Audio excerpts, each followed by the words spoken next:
চন্দনপুর গ্রামটা ছিল নদীর ধারে, একেবারে ছবির মতো শান্ত।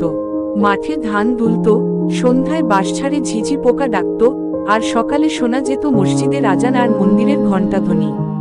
গ্রামের মানুষগুলো বেশিরভাগই কৃষিকাজ করত, কেউ বা টোটো চালাতো, কেউ ছোটখাটো দোকান চালিয়ে সংসার চালাতো।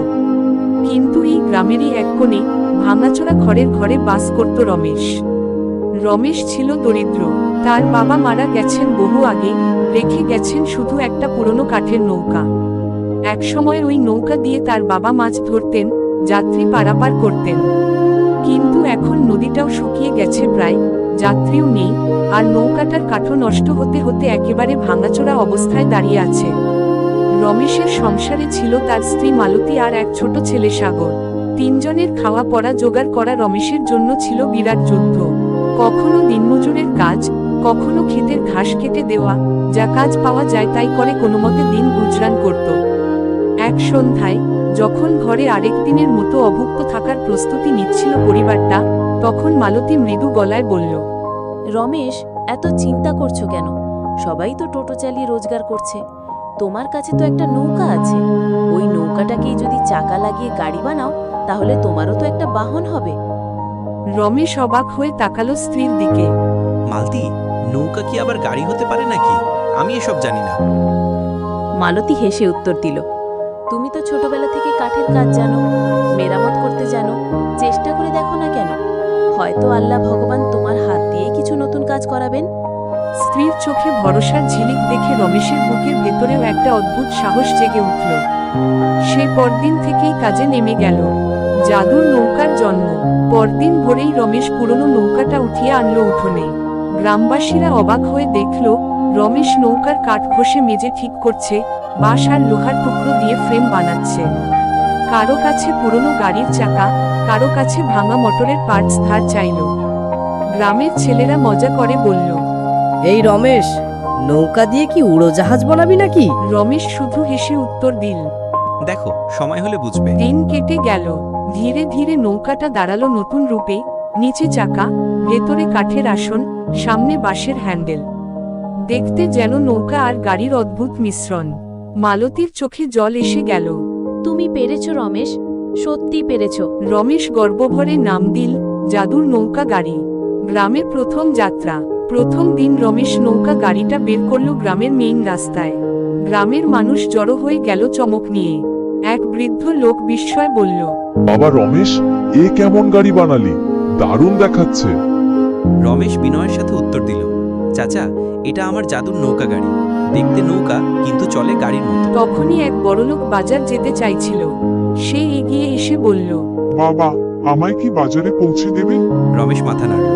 হ্যাঁ চাচা, বসুন। লোকটা উঠে বসল। গ্রামের মানুষ অবাক হয়ে দেখল নৌকা গাড়ি আস্তে আস্তে চলতে শুরু করেছে। বাজারে পৌঁছে যখন গাড়িটা দাঁড়ালো, আশেপাশের দোকানদাররা ছুটে এল দেখতে। অসাধারণ, কি দারুণ গাড়ি বানিয়েছে, এটা তো টোটোকেও হার মানাবে। মানুষের প্রশংসায় রমেশের বুকটা ফুলে উঠল। কিন্তু সবার চোখে খুশি ছিল না, হিংসার আগুন। বাজারে যারা টোটো চালাতো তারা দেখল যাত্রীরা দলে দলে উঠছে রমেশের গাড়িতে। কেউ ভাড়া দিচ্ছে টাকা, কেউ শাকসবজি দিয়ে মিটাচ্ছে। এতে টোটোচালকদের রাগ হলো ভীষণ। এক টোটোচালক দাঁত কামড়ে বলল, আমরা তো কিস্তি দিয়ে টোটো কিনেছি, মাসে মাসে টাকা শোধ করতে হয়, আর এদিকে রমেশ তার ভাঙা নৌকা থেকে গাড়ি বানিয়ে সব যাত্রী নিয়ে নিচ্ছে। এভাবে চললে তো আমরা খেয়ে মরব।